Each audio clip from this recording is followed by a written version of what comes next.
Aha, demək elminlə davam edirik. Deməli, sualımız belə oldu ki, ATF sintezində əmələ gələn enerji hansı proseslərdə istifadə olunur? Buyur. Hmm. Yani parçalama reaksiyaları da endotermik de yaxındır. Konkret proseslərin adlarını denən. Yox, konkret bilmən. Böyümə, inkişaf, hərəkət, aktiv daşınma, sinir oyanmaları, biyolüminesesiya bu kimi proseslərə sərf olunur. Bil. Tamam. Davam Yani edirik. siz Bəli. reaksiya soruşdunuz. Ben de Reaksiya indi fikir. soruşmadım. Hansı proseslərə sərf olunur dedim. Hə, yaxşı bil. Tamam. Zülalların monomer növlərinin sayı neçədir? 20'ye 150. Yaxşı düşün. 150'ye yaxın amin turşu olur. 20'si 20 növ 20. 20 növ. DNT-nin monomer növlərinin sayı neçədir? Adenin, timin 4'tü de. RNT-nin monomer növlərinin sayı O neçədir? da 4. Yaxşı. Zülal sintezi zamanı hüceyrədə sərbəst amin turşularının sayı necə dəyişir? Azalır. Bəs DNT-nin əmələ gətirdiyi kombinasiyaların sayını hansı düsturla tapa bilərik? DNT'nin yani neçə nukleotid varsa onu yazırıq. Üslü olaraq da həmin o neçə nukleotiddən ibarət olan genetik kodun. Məsələn 3 nukleotidsə üssü 3 yazarıq. Elə. Yəni genetik kod neçə nukleotidin birləşməsindən yaranırsa, onu qüvvətlə yazır. Yaxşı. Deməli, e, antikodon nədir? Kodon nədir? Genetik kod nədir? Genetik kod DNT-də olur. Hı. Kodon soruşdunuz, o məlumat RNT-dir. Antikodonda nəqliyyat RNT. Bunlar üçü Nəqliyyat də bir RNT-də hansı antikodonlar yoxdur? hansı antikodondur? İşləmir. İndi deməli DNT-də adenin, ATT, ATS, bir də AST bunlar genetik kodlar, kodlaşdırmırlar da, yəni sonuncudular. Bunların komplementarları olmalıdır nəqliyyat RNT-də. Təbii ki, məlumat RNT, sonra nəqliyyat RNT yazın onları. Adenin urasil urasil, adenin urasil guanin, adenin guanin urasil. Yaxşı.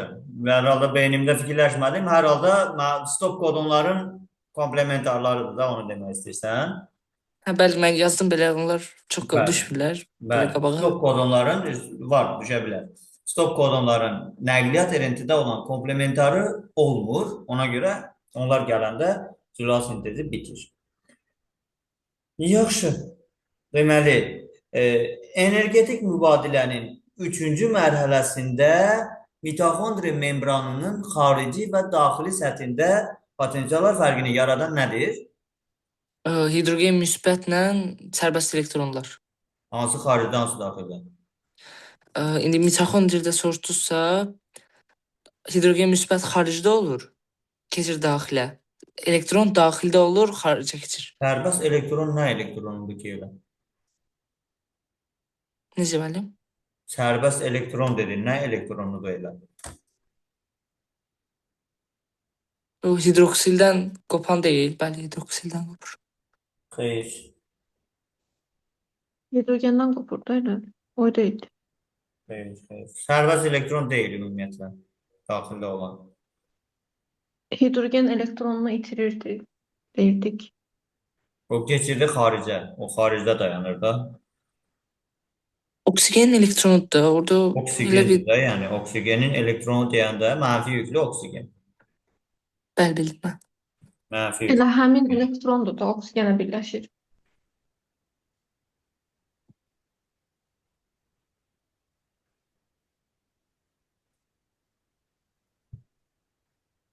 Necə dediniz? Dedim hidrogen elektronunu itirir, xaricə çıxır. Həmin elektron gəlir oksigenlə birləşib Bəli. Deməli, Oksigen mənfi sərbəst yüklü. elektron olmur da. Yəni, oksigenlə birləşəndə oksigen mənfi yüklənir və mənfi yüklü oksigen membranın daxili səthində, müsbət yüklü hidrogen isə xarici səthdə. İndi fotosintez desək bunun tərsi olur. Necə? Fotosintezdə desəm bunun tərsi nə idi? Yəni Fotosintezdə hidrogen tam tərsi deyil. Yəni, hidrogen tərsidir, amma o biri səthində nə dayanır, onu da desək yaxşı olar.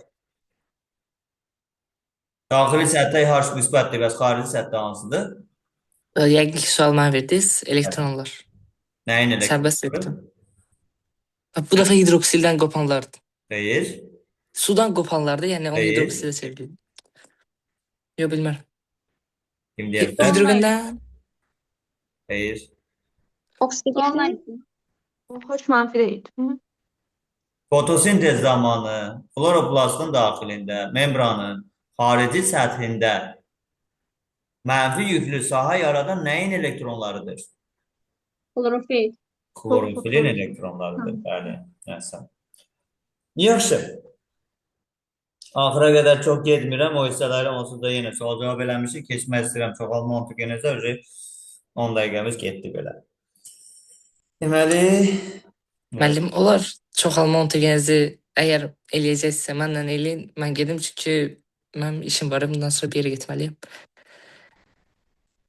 sənlə başlayaram sonrasını, amma gərək digərlərinin sual cavabını da video qeydə qulaq asasan da. Aha, bəli. Yaxşı. Deməli, sənlə başlayaq. Xromosomun bir xromatidli və iki xromatidli olmasını necə müəyyən edə bilərik? İndi bu, məsələn, DNT, məsələn, yazırıq özümüz üçün hüceyrədə 2N 2C-dir. Burada ikisi də eyni ədəddirsə, deməli bir xromatidlidir. Əmsallar Fərqlidirsə, eynidirsə. bəli, fərqlidirsə iki xromatidlidir. Bəs verilməyibsə, o sadəcə şəkil verilibsə, onda necə bilərik? İndi şəkildə o, mən quruluşu deyimsə, o bucaq formasındadırsa, deməli o bir xromatidlidir. Əgər belə sırf 4 dənəli varsa, o iki xromatidlidir. Belə deyim də, birinci anafazanın şəkli var.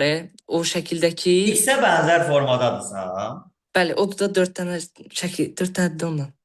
bəli, iki xromatidlidir də. Aha. Belə bucaq formasındadırsa, iti bucaq şəklində çəkirlər. O bir xromatidlidir. Yəni, sırf o bucaq məsələsi önəmli deyil, belə deyək. İki qollu, iki xəttdən ibarətdirsə, iki çiyndən ibarətdirsə, iki xromatidlidir.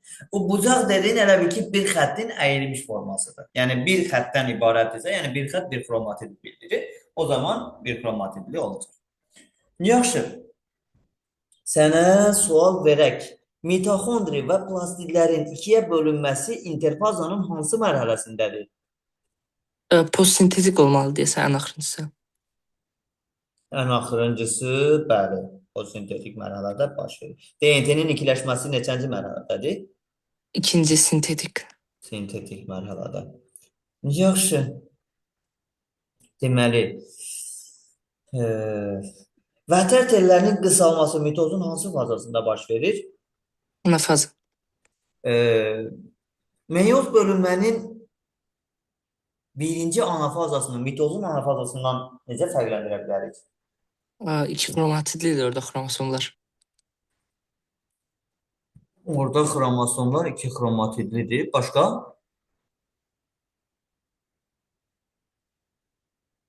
Başqa yenə Qütblərə çəkilmə zamanı fərq nədir? qütblərə bunda meyozda xromosomlar şəkli əslində bu iki xromatidli bir xromatidli olması ilə eyni cavabdır. Yəni qütblərə burada xromosomlar çəkilir, digər tərəfdə isə xromatidlər çəkilir. Anafazada, deməli mitozda xromatid çəkilir, meyozda isə xromosom. Bəli. Mitozda xromosom sayı 2 dəfə artır, meyozda artmır, dəyişmir. Bəli. Yaxşı. Belə qalır. Davam edirik. Deməli, damar şişləri hansılardır? Angiosarkoma, bir də angioma. Bəli. Yaxşı. Davam edək. Nuğru ilə davam edək. Deməli, Mən çıxa bilərəm də müəllim. sən çıxa bilərsən, amma videonu izləyərsən. Yaxşı. Deməli, sağ ol. Nə deyirdim? Nuhruya. Hə. Ziqotun bölünməsi, Nuhru buradadır. Hə. Ziqotun bölünməsi zamanı bölünmənin forması, yəni istiqaməti hansı ardıcıllıqla baş verir?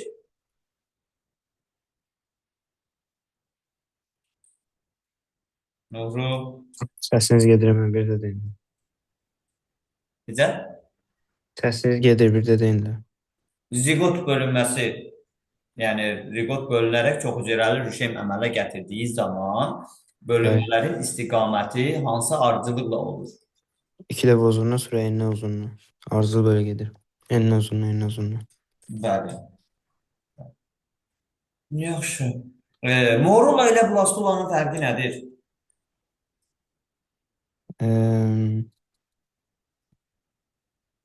Blastula'da şeyin neydi onun adı?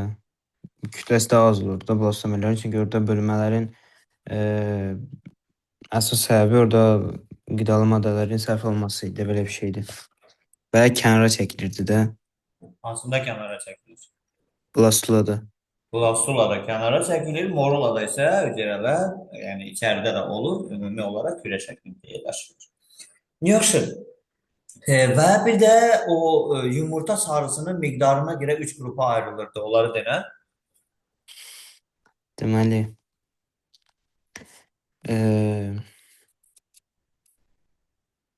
yumurta sarısı çox olub, natama bölünənlər sürünənlə quşlar idi. Və yumurta Sonra qoyan məməlilər. necə? Və yumurta qoyan məməlilər. Hə, bəli. Belə deyildi. Bunlardan ancaq rüşem diski yəqin bölünürdü. Bəli. Daha sonra yumurta sarısı çox olan, amma yox, tam bölünən, amma blastomeri müxtəlif olan qurbağalar idi. Yəni suda qurda yaşayanlar idi əsasən. Qurbağa triton.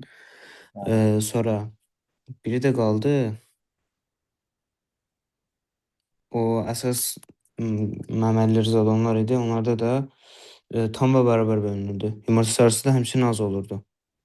Bəli. Məməllərdən başqa Məməlilər nə istərsələr dərsi tikanlar. Yaxşı. Davam edək. Fatimə ilə davam edək. Deməli,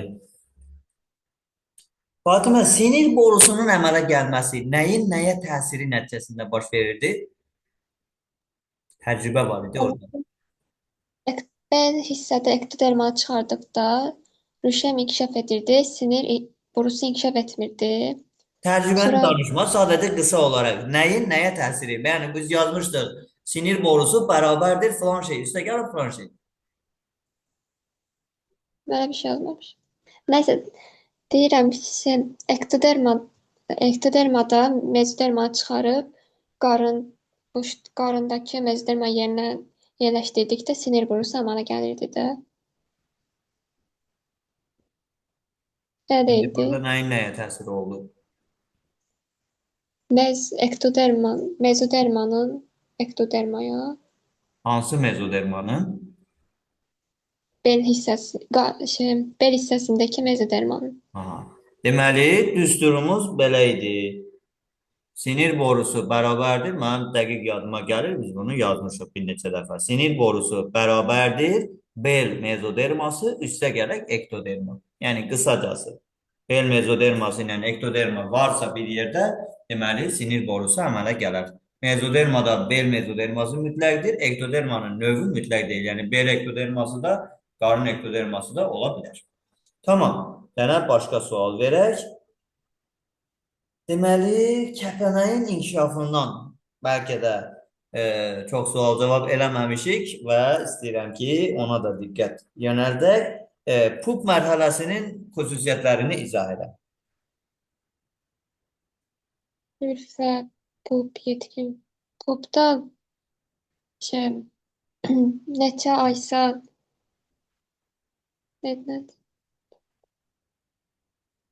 qidalanırdı, özü üçün nəsə maddə ifrazı hazırlayırdı, belə bir şeydi. Xeyr. Qidalanmırdı və hərəkət etmirdi desin deyil. Bəli, müəyyən qabıqla örtülür. Aktiv qidalanmır və hərəkət etmir və orqanlar əmələ gələrək yetkin fərdə çevrilmə baş verir. Yaxşı. Deməli, kəpənəyin postembrional inkişafı neçə mərhələdən ibarətdir? Fatimə. Yumurta, süfrə, pop, yetkin fərd. Neçə? 4. Deyil. Cavab 4 deyil. Yumurta, süfrə, pop, yetkin fərd. Nisa. Cavabı. Yumurtanı saymırdıq desən. Yumurtanı saymırdıq, bəli. Postembrional dediyimizə görə postembrional yumurtadan sonraki inkişaf mərhələsidir. Ona görə 3 mərhələdir. Özdə orada süfrə yox, sülfə mərhələsi olacaq. Yəni sülfə, pub və yetkin fərd. 3 mərhələ postembrional inkişafı təşkil edir. Yaxşı. Bir də orada qurbağa var idi, bir qurbağa var idi. Nə idi o? Rheobatrachus silus qurbağası. Hansı maddə idi ki, o mədə şirəsinin ifrazını dayandırırdı? Prostaglandin. Hə, prostaglandin maddəsi. Tamam. Davam edirik elə Nisa ilə. Deməli, Nisa cavab verəcək bizə. Erkək arı necə adlanır? Onun birinci nəslində hansı arılar, ikinci nəslində hansı arılar əmələ gəlir? Erkək arının birinci nəslində erkək fərd əmələ gəlmirdi bir dənə. Digərləri əmələ gəlirdi. İkinci nəslində hamısı əmələ gəlirdi.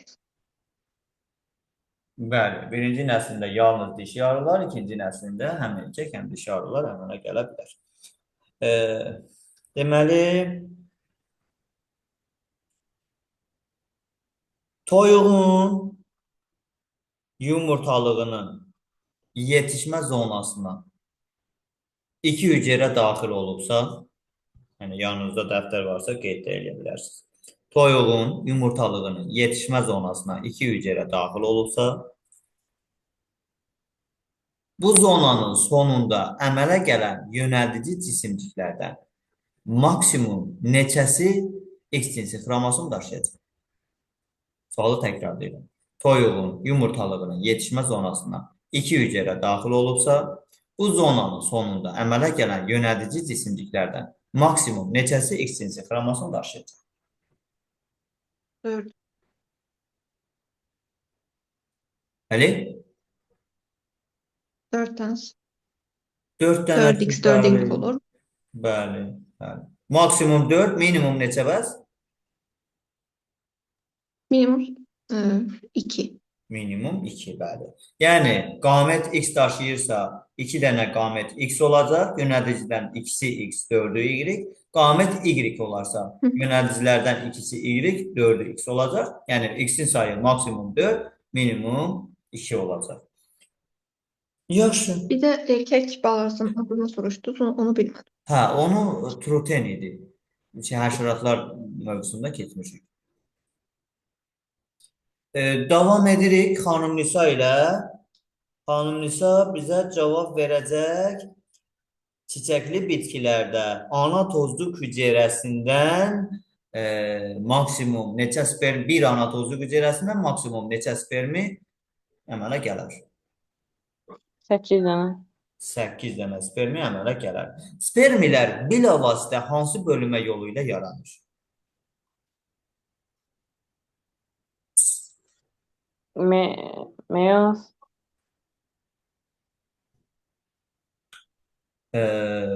Xeyr, meyoz deyil, bilavasitə mitozdur. Çünki generativ nüvə mitoz yolla bölünərək 2 spermi əmələ gətirir. İkiqat mayalanmada neçə qamət, neçə hüceyrə iştirak edir?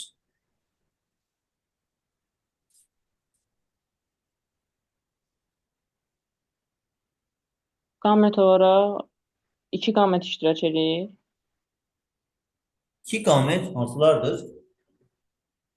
Yumurta hüceyrə, bir də spermi. 2 spermi daxil. Bəli, 2 spermi. 2 Bir hüceyrə spermi 2 demişdim. qamət edir. 4 dənə. Yo, 3 dənə, 3 dənə. 3 qamət iştirak edir. Bəs hüceyrə? 4 dənə. Hüceyrə 4 dənədir. Bəli, bir də mərkəzi hüceyrə var. İkiqat mayalanmada iştirak edən hüceyrələrdə, yəni təbii ki, canlı diploid canlıdırsa, ikiqat mayalanmada iştirak edən hüceyrələrdə ümumi xromosom yığımı neçədir? Etməyən hüceyrələrdə neçədir?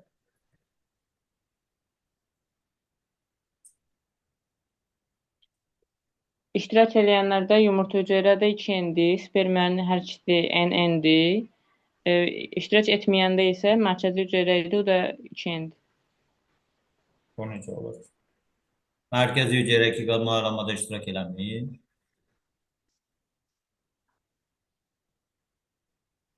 Yo. Sualım belə idi ki, ikiqat mayalanmada iştirak edən, yəni Ruşen hissəsində ikiqat mayalanmada iştirak edən hüceyrələrdə ümumi xromosom yığımı neçədir? Etməyənlərdə ümumi xromosom yığımı neçədir? İştirak etməyən 3N-dir. Xeyr.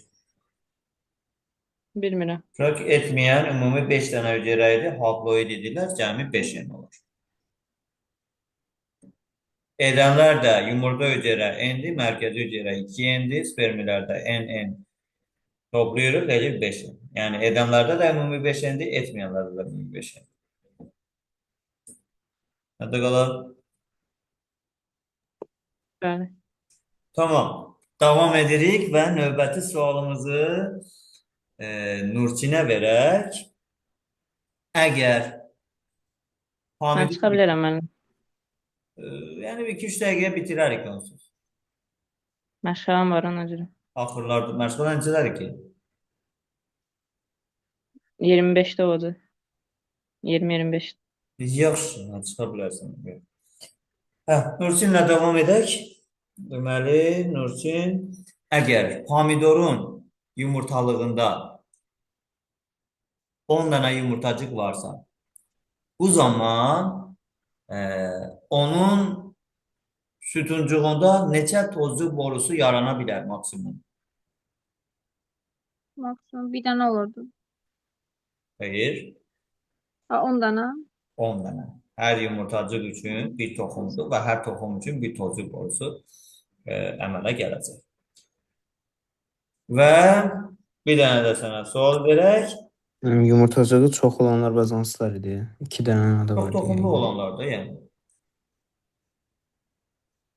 Elə bitki Bir olaraq çiçəyin içində bir çiçəkdə. təbii ki, yəni çox toxumlu olan bir çiçəkdə olur da. Yəni bir meyvə bir yumurtalıqdan yaranır və çox toxumlu meyvə əmələ gətirirsə, gilə meyvə, buynuz meyvə, paxla meyvə və s. yumurtalığın içərisində yumurtacıq birdən çox olur. Başa düşdüm. Tamam. Yenə Nurçinə sual verək. Toxumun hansı hissələri yalnız ana bitkinin xüsusiyyətini daşıyır? Toxum qabığı. Hətta toxum qabığı. Sadəcə toxum qabığı. Yaxşı. Rayaya sual verim. Toxumun hansı hissələrində ana bitkinin xüsusiyyətləri üstünü təşkil edir?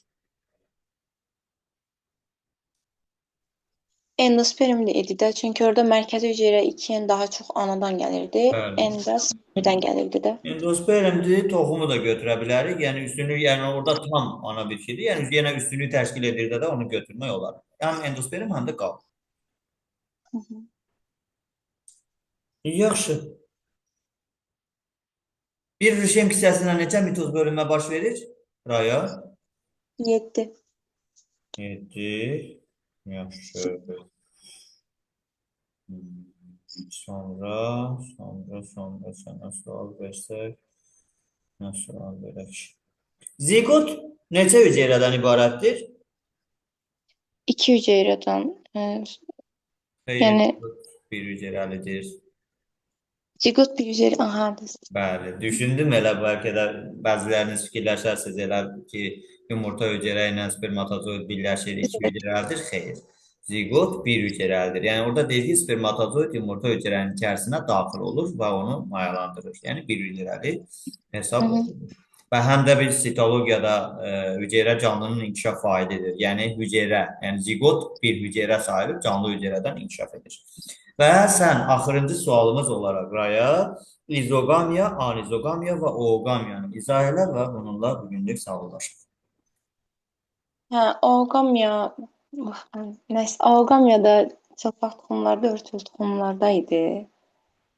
Xeyr, Anizoqamiya idi ya o o deyəsən. anizoqamiya idi, bəli. Hə. İzoqamiyada mamırlar idi falan idi. Yosunlar. Hə, yosunlar idi. Hamısı yox Ooqamiyada, təbii ki. hə, yosunlar bəzən. Bir dənə yosun. Ooqamiyada bayaq dediklərim idi də yəni. Mamırlar Ooqamiyada bir kimlər ola bilər? Mamırlar bir onlar dedim də. Ooqamiyada bitkilərdən mamır və qıcı kimilər var idi. Hə. Bəs Bircələr necə? yəni səs demiş olaram. Bircələri heyvan düşündüm. Yox, ümumiyyətlə bircələri heyvanlarda qamət əmələ gəlmə yoxdur. Bunlar qamətdən çox, cinsi yolla çoxalmırlar. Daha hansı canlılarda var ki, elə bunlar? Heyvanların əksəriyyətində çox hüceyrəli heyvanlar var. Ha. Ooqamiyanı deyirsinizsə, bitkilərdə mamır qıcı kimilər və əksər heyvanlar və izoqamiya bayaqları yosun məsələsini dedik, Ulutex-lə Flamidomun adında anizoqamiyada çılpaq toxumlarının örtülü toxumlar. Tamam, düşünürəm ki, bugünkü sual cavabımız bizim üçün effektiv oldu. Yəni müəyyən şeyləri, bəzi bilmədiyimiz şeyləri yadımıza salmış olduq. İnşallah təkrarınızdan qalmayın. Yəni mən üçüncü gün başqa yerə gedəcəm. Ona görə qoşulmağımız mümkün olmaz. Bunun üçün üzrlü sayasız. Yenə əvəzində bazar günü inşallah qoşularız. Bugünlük bu qədər. Hələlik. Özünüzə yaxşı baxın. Sağ olun. Sağ olun. Görüşənə dək. Tamam.